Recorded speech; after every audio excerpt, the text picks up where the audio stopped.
Chapter 3 Mr. Wonka and the Indian Prince. Prince Pondicherry wrote a letter to Mr. Willy Wonka, said Grandpa Joe, and asked him to come all the way out to India and build him a colossal palace entirely out of chocolate.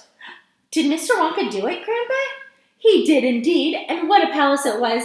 It had 100 rooms, and everything was made of either dark or light chocolate. The bricks were chocolate, and the cement holding them together was chocolate. And the windows were chocolate, and all the walls and ceilings were made of chocolate. So were the carpets and the pictures, and the furniture and the beds, and when you turned on the taps in the bathroom, hot chocolate came pouring out. When it was all finished, Mr. Wonka said to Prince Pondicherry, "I warn you, though, it won't last very long, so you better start eating it right away." "Nonsense," shouted the prince. "I'm not going to eat my palace. I'm not even going to nibble the staircase or lick the walls. I'm going to live in it."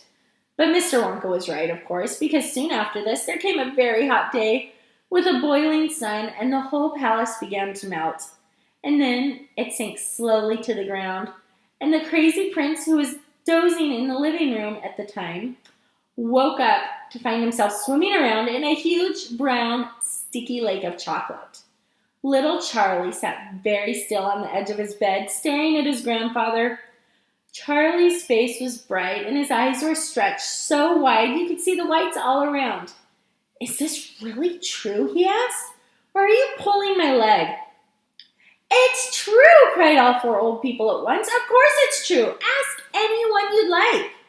"And I'll tell you something. At least that's true, Grandpa Joe." And now he leaned closer to Charlie and lowered his voice to a soft, secret whisper. "Nobody ever comes out." "Out of where?" asked Charlie. "And nobody ever goes in."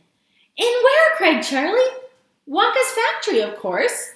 "Grandpa, what do you mean?" "I mean workers, Charlie." "Workers?" "All factories," said Grandpa Joe, "have workers streaming in and out of the gates in the mornings and evenings, except Wonka's. Have you ever seen a single person going into that place? Or coming out?"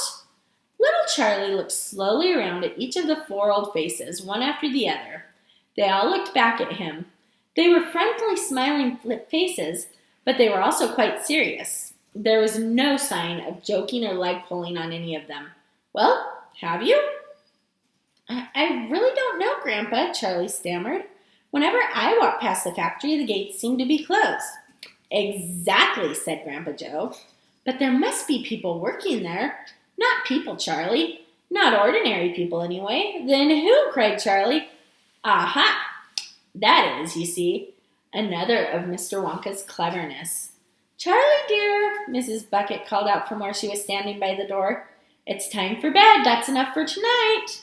"But, Mother, I must hear." "Tomorrow, my darling." "That's right," said Grandpa Joe. "I'll tell you the rest of it tomorrow evening."